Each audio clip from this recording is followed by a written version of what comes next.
My name is Sarah Mitchell. I'm 38 years old, and the moment my father said, "We've decided your brother needs this house more than you do," something inside me broke. We were sitting in my living room. The house I bought. The house I renovated with my own hands. The house I poured every dollar and every dream into. My parents and my younger brother sat across from me like they were delivering news about the weather, not trying to steal my entire life.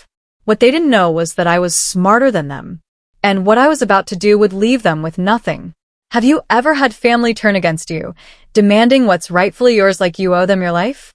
Like you owe them everything you have worked so hard to get? If this story hits like home, smash that like button. Subscribe to the channel so you don't miss out on any of my revenge stories. You will love to hear how this ends. Drop a comment sharing your own family betrayal story. I read all of them. Let's build a community of people who refuse to be walked over. I grew up in Portland, Oregon, in a small house on the east side where the rain never seemed to stop. My parents, Robert and Linda Mitchell, worked regular jobs. Dad was a postal worker, Mom was a school secretary. We weren't rich, but we weren't struggling either. Then my brother Derek came along when I was 6 years old, and everything changed. Derek was the golden child from the moment he took his first breath. I remember watching my parents hover over his crib like he was made of glass. When he cried, they ran. When I cried, they told me to toughen up. I learned early that love in our house wasn't divided equally. It was poured entirely onto Derek while I got whatever was left over, which was usually nothing. When I was 10, I asked for a bike for my birthday. My parents said money was tight.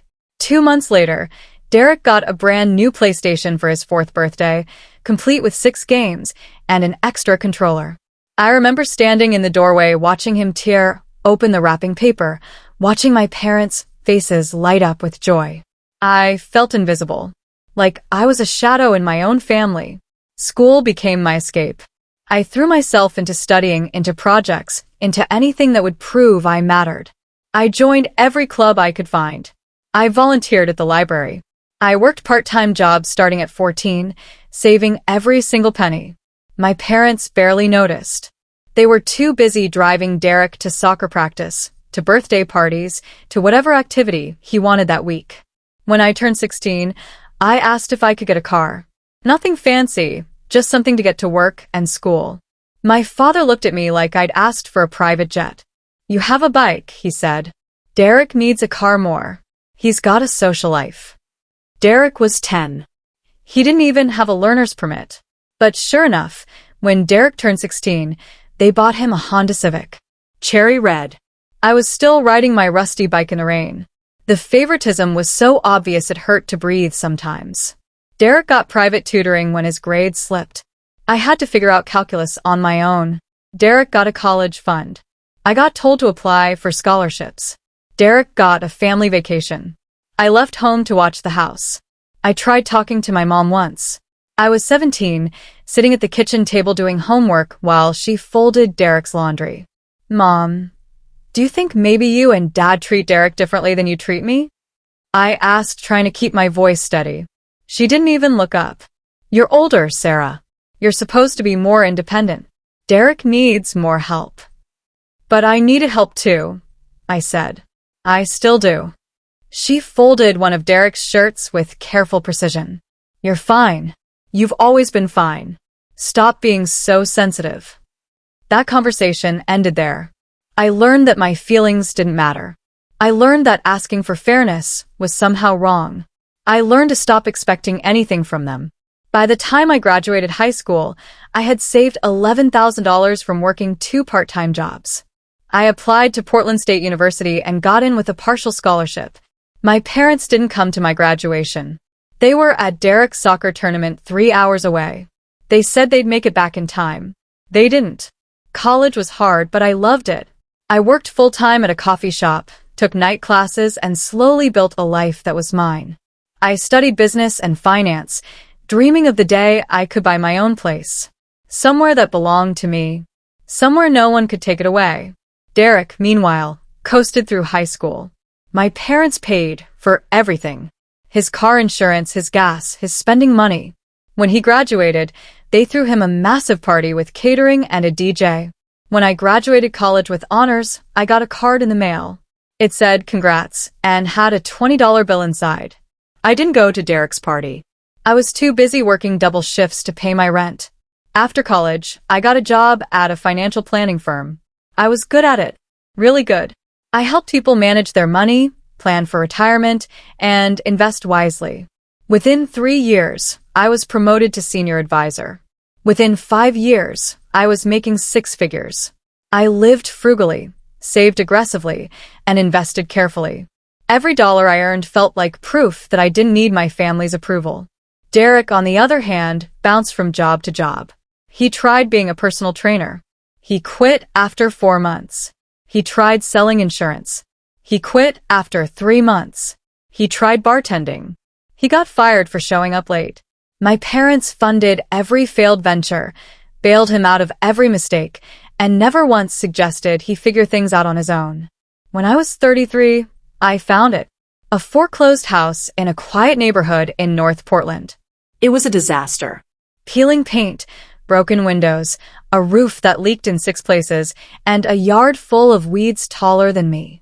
But I saw potential. I saw home. I bought it for $220,000. Every penny of my savings plus a mortgage I could barely afford. Then I spent the next 2 years transforming it. I learned how to use power tools. I watched hundreds of YouTube videos on home renovation. I ripped out moldy drywall, installed new flooring, retiled the bathroom, painted every wall, landscaped the yard, and upgraded the kitchen. My hands were covered in calluses and scars. My back ached constantly. But when I finally finished, I stood in my living room and cried. It was mine. The house was now worth over $500,000. I'd built equity, built a home, built a life. I'd done it without a single cent or a single word of encouragement from my parents. They never visited. Not once during the renovation. Not once after I finished. They were too busy helping Derek move into his 4th apartment in 3 years, paying his rent because he'd been fired again. I didn't care anymore. Or, at least, I told myself I didn't care. I had my house. I had my career. I had friends who actually valued me. I'd moved on. But then, 3 months ago, my mother called. "Sarah, we need to have a family meeting. It's important. Can we come to your house this Saturday?" I should have said no. I should have known better. But some small, stupid part of me hoped maybe they wanted to reconnect. Maybe they wanted to finally acknowledge what I'd built. I was so incredibly wrong. That Saturday, I cleaned my house until it sparkled. I brewed fresh coffee, set out pastries from the bakery down the street, and tried to calm the nervous flutter in my stomach. Maybe this was it. Maybe they'd finally see me. They arrived at 2 p.m. My father, Robert, walked in first, his face stern and unreadable. My mother, Linda, followed, carrying a Tupperware container of cookies she hadn't even bothered to put on a plate. And then Derek slouched in behind them, wearing sweatpants and a wrinkled t-shirt, looking like he'd just rolled out of bed. "Nice place," Derek said, glancing around with barely concealed envy. He touched my granite countertop like he was appraising it. "Thanks," I said, trying to smile. "I worked hard on it." "We can see that," my father said, but his tone wasn't warm. It was calculating. We sat in my living room, the room I'd designed, the couch I'd saved for months to buy, the coffee table I'd refinished myself. They sat across from me like a panel of judges. "So," I said, pouring coffee, "what did you want to talk about?" My father folded his hands, leaning forward. "Sarah, we need to discuss Derek's living situation." My stomach tightened. "Okay." "He's been having a hard time," my mother chimed in, her voice dripping with sympathy. "His last landlord was awful. Raised his rent twice in 6 months. He can't afford it anymore." I looked at Derek. He was staring at his phone, not even pretending to be part of the conversation. "That's tough," I said carefully. "Maybe he could find a roommate? Or look for something more affordable?" My father's expression hardened. "We've thought about that. But we have a better solution." The air in the room shifted. I felt it before he even said the words. "We've decided," my father said slowly, "that Derek should have this house. The words hung in the air like smoke. I stared at him, waiting for the punchline, waiting for him to laugh and say he was joking. He didn't. Excuse me? I finally managed. This house, my mother said, gesturing around like it was hers to give away. It's too big for just you. Derek needs stability. He needs a place where he can finally get his life together. Family helps families, Sarah. My heart pounded so hard I thought it might explode. This is my house. I bought it. I renovated it. I paid for every single thing in it. We know that, my father said, his voice maddeningly calm. But you're doing fine.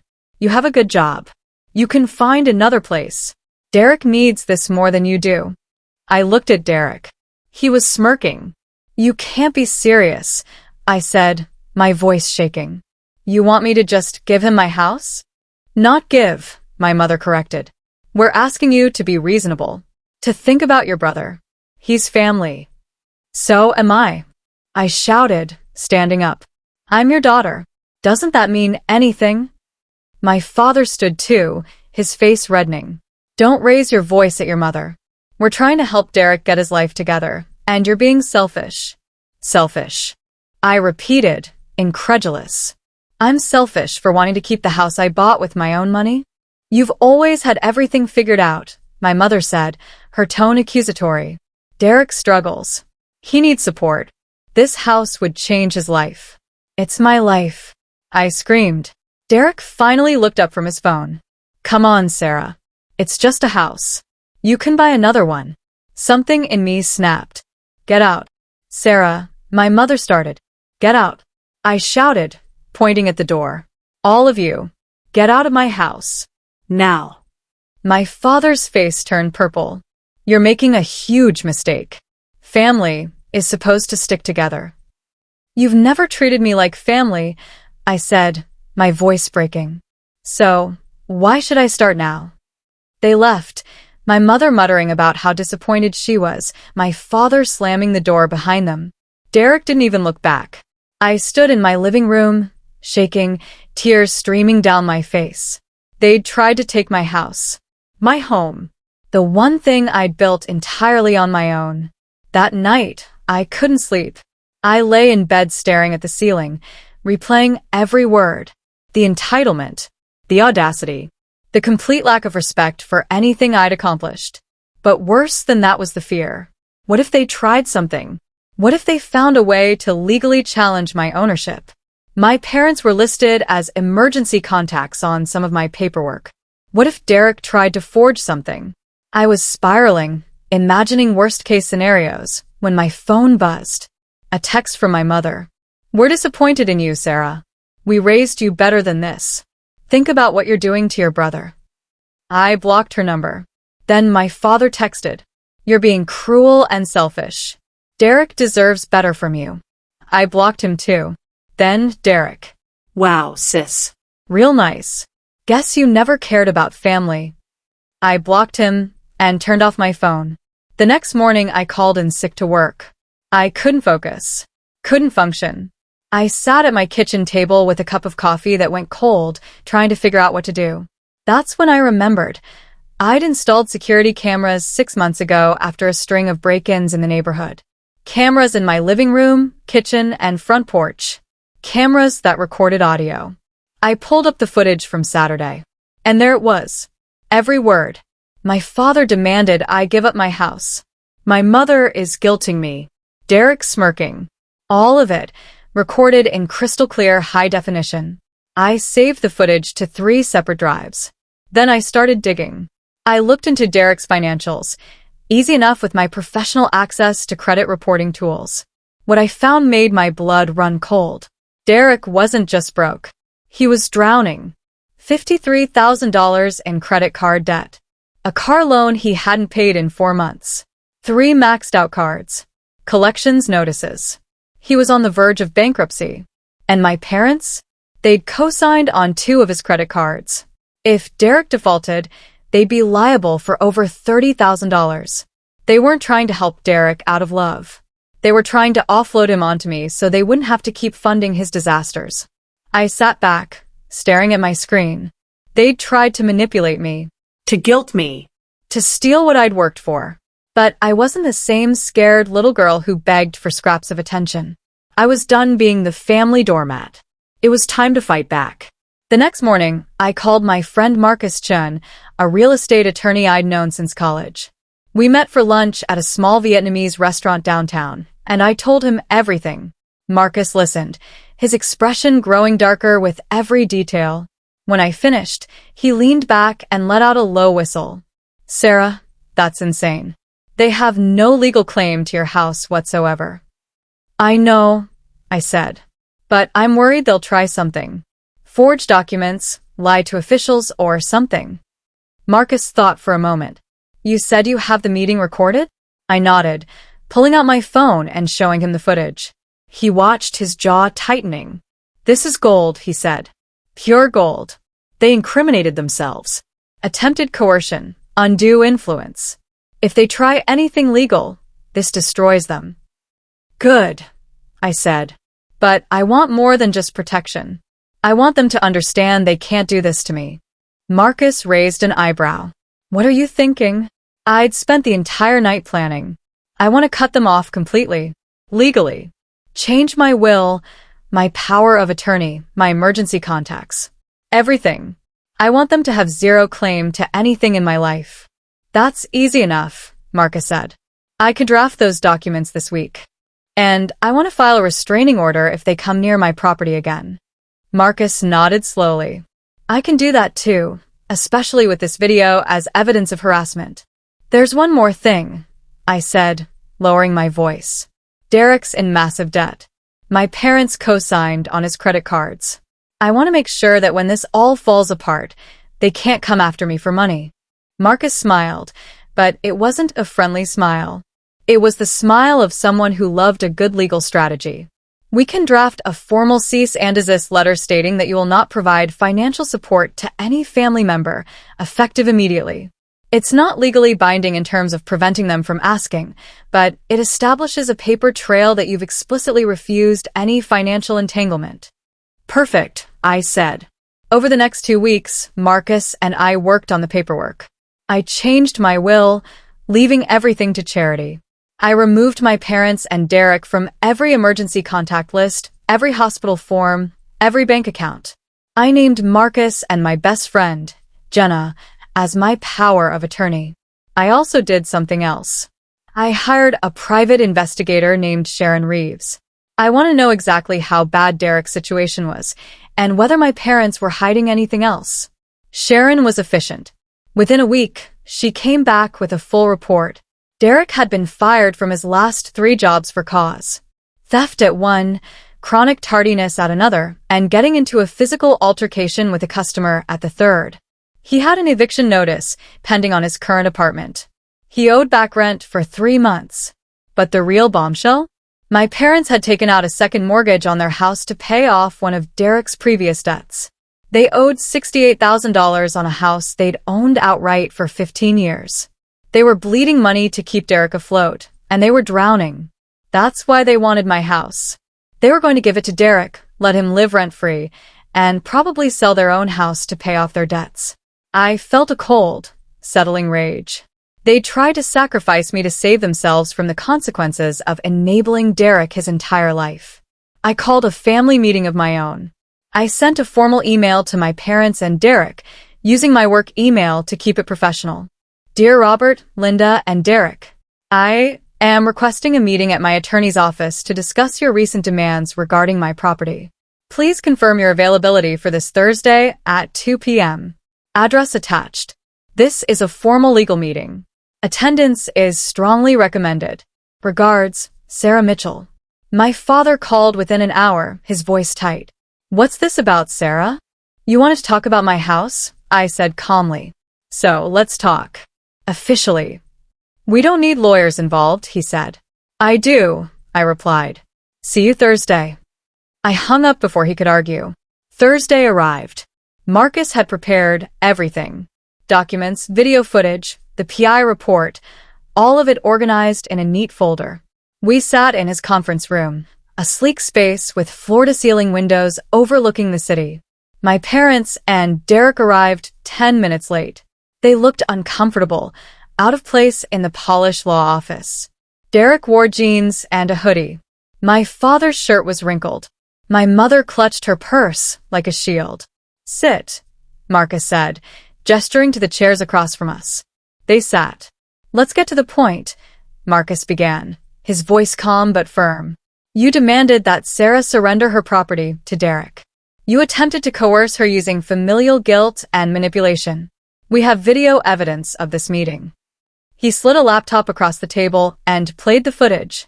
My parents' faces went pale as they watched themselves try to steal my house. When it ended, the room was silent.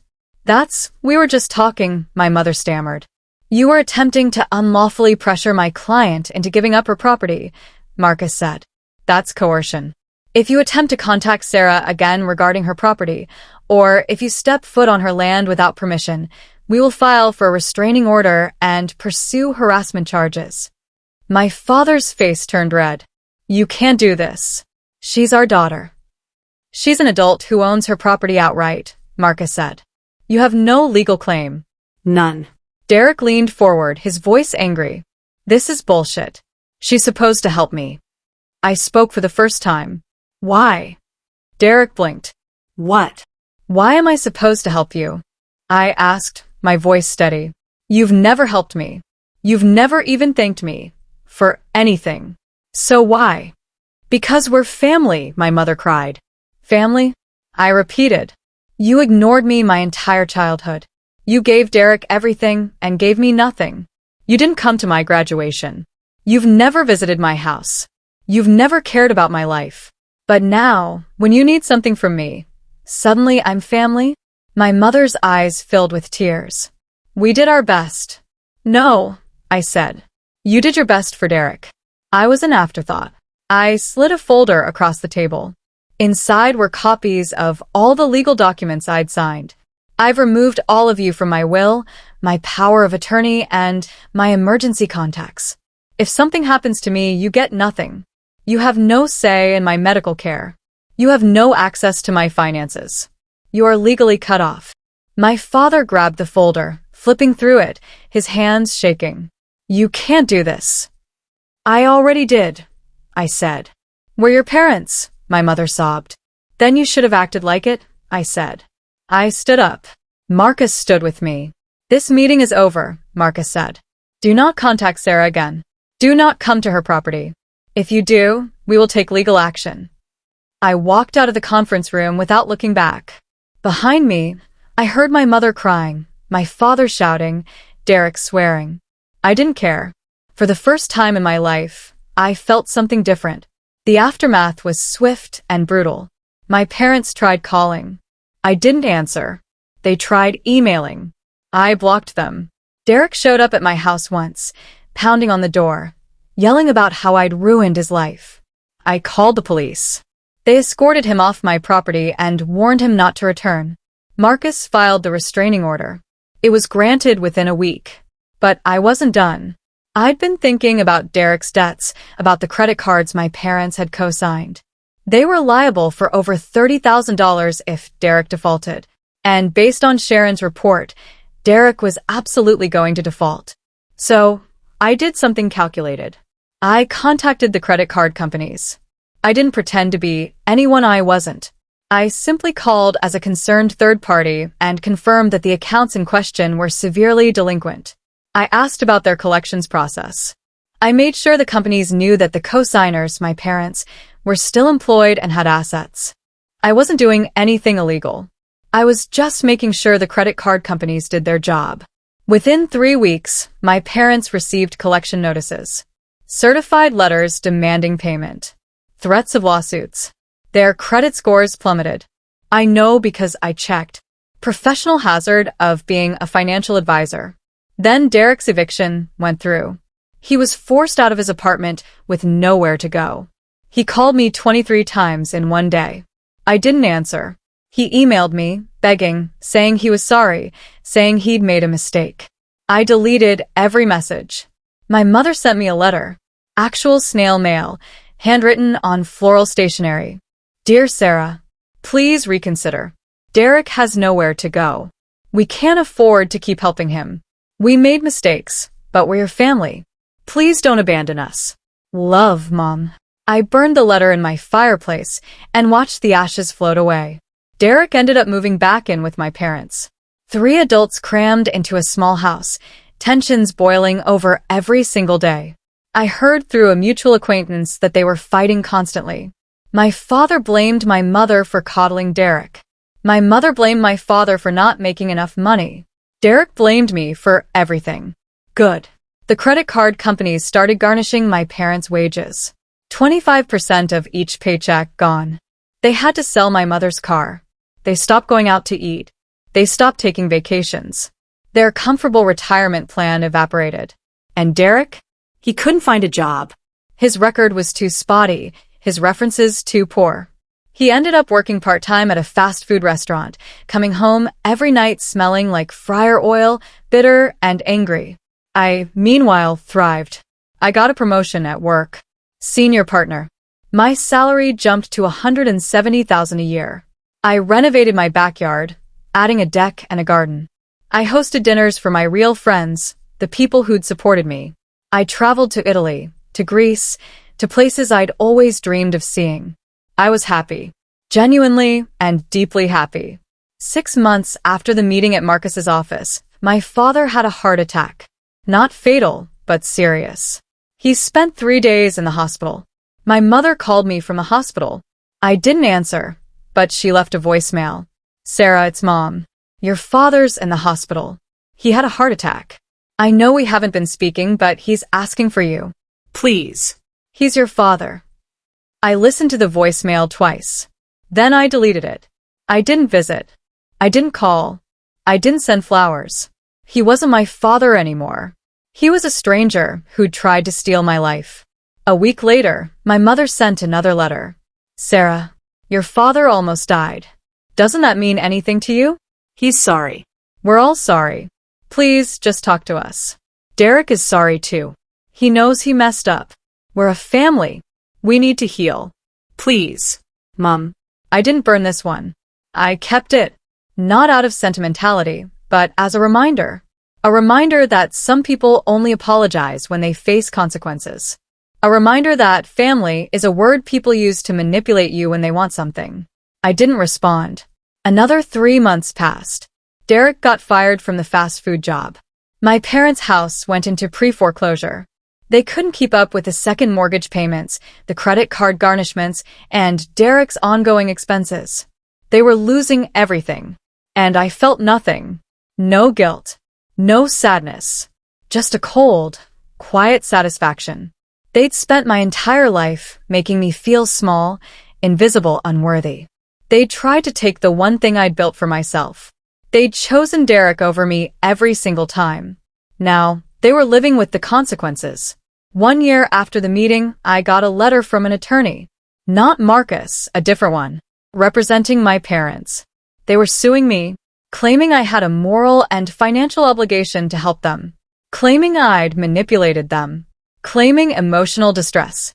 I laughed. I actually laughed out loud when I read it. I forwarded it to Marcus.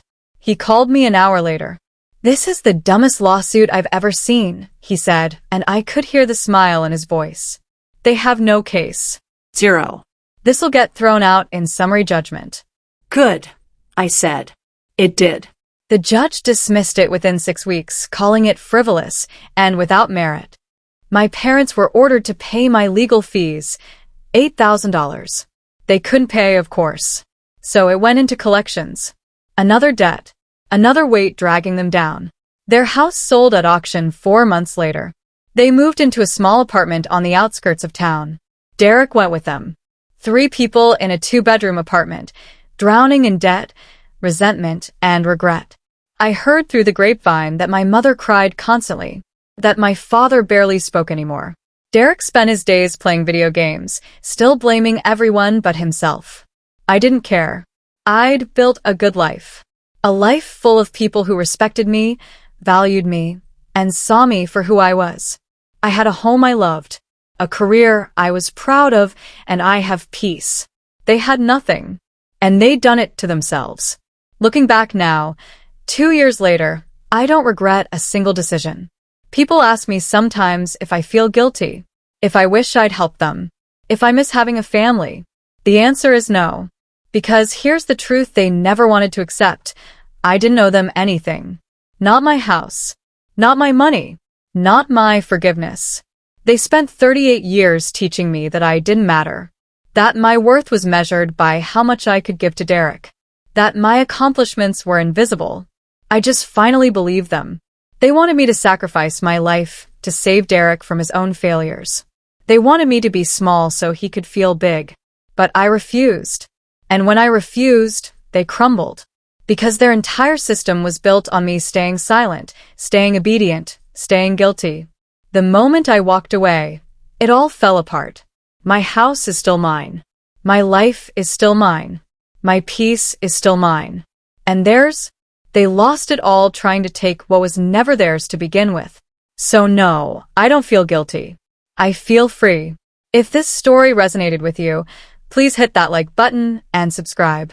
Share your own experiences in the comments. Have you ever had to cut off toxic families? How did you find strength? Let's support each other. Remember, you don't owe anyone your happiness. Not even family. Especially not family who never valued you in the first place. Thanks for listening. And remember, protect your peace at all costs. We talked for 20 minutes. It was the first conversation I'd had with Carol in a decade. When we hung up, I felt validated in a way I hadn't expected. On Thursday, I received a formal letter from an attorney representing Richard and Diana. It was full of legal language and threats, demanding I resume payments or face a lawsuit for breach of implied contract and emotional distress. I forwarded it to my own attorney, a woman named Patricia, who specialized in family law. She called me back within an hour, laughing. "Eleanor, this is the weakest legal threat I've ever seen. There's no implied contract. You voluntarily gave them money. They have no legal claim to continued support. If they actually file this, I'll have it dismissed within a week, and we can countersue for harassment and frivolous litigation. Do what you need to do," I told her. They never filed. The letter was just a last desperate attempt at intimidation. By the end of the second week, the consequences were in full swing. Richard and Diana were forced to move out of their luxury apartment. I heard through the grapevine that they'd found a much smaller, cheaper place across town. Brendan had enrolled in a state-subsidized health insurance plan, not as comprehensive as his previous coverage, but functional. Vivian had to drop her expensive dance program and switch to a local studio. Richard's boat was repossessed. Diana's luxury SUV was returned to the dealership. The country club membership was terminated with a collections notice. Their life, the one I'd been funding, collapsed completely. And I felt nothing but peace. Marcus and I started making real plans. The European vacation I'd wanted for years. Investment in our own future, a bigger home, maybe starting a family. Things I'd been putting off because I was too busy funding theirs. One evening, 3 weeks after Thanksgiving, I got a final email from Diana. No subject line. Just 2 sentences. "I understand now what we did to you. I'm sorry." I read it sitting on our balcony, the Miami skyline glittering in the distance. Marcus was beside me, reading his own emails from work. I didn't reply to Diana's message. I didn't delete it either. I just left it there. Acknowledged but not engaged with. "Do you forgive her?" Marcus asked softly. I thought about it. I don't know if I forgive her. But I'm not angry anymore. I'm just done. And that's enough. He nodded, understanding. The truth was, I'd already moved on. Their chaos, their panic, their financial collapse, it wasn't my circus anymore. It wasn't my monkeys. They'd made choices, and now they were living with them. Just like I was living with mine. And for the first time in 3 years, my choice felt right. 6 months have passed since Thanksgiving.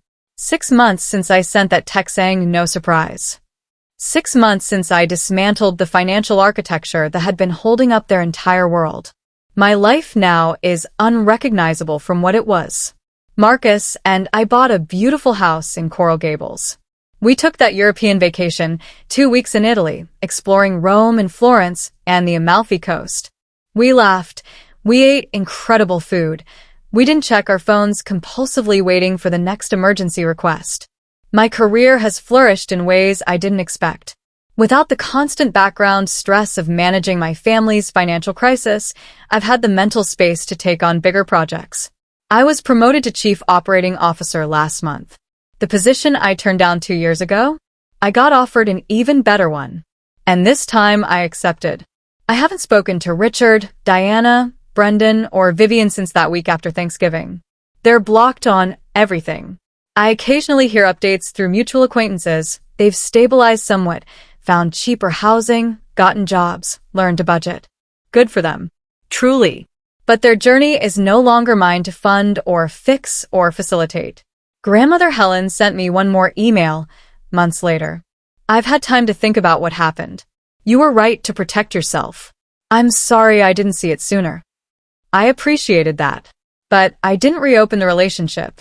Some doors, once closed, need to stay that way. The hardest question I get asked is, do you regret it? And my answer is always the same. No. Not even a little bit. I regret how long I let it go on. I regret the years I spent trying to buy their love with my bank account. I regret believing that if I just gave a little more, tried a little harder, sacrificed a little deeper, they'd finally see me as more than an ATM. But cutting them off, setting that boundary, choosing myself, I've never regretted that for a single second. Because here's what I learned. You can't love people without valuing you. You can't buy respect. You can't sacrifice your way into someone's heart if they've already decided you're not worth their time. And more importantly, your worth isn't determined by how much you give. It's determined by how you treat yourself when others don't treat you right. I spent 3 years being their safety net, Their backup plan. their financial foundation. Now I'm my own foundation, and I'm building something beautiful. If this story resonated with you, if you've ever been the giver in a family of takers, if you've ever had to choose between keeping the peace and keeping your dignity, leave a comment below. Share your story. You're not alone. And if you haven't already, hit that subscribe button. Because sometimes the best revenge isn't dramatic or explosive. Sometimes it's just finally, quietly, peacefully choosing yourself. Thank you for listening. And remember, you don't owe anyone access to your life, your money, or your peace. Not even family. Especially not family who treats you like you're disposable. Take care of yourselves out there.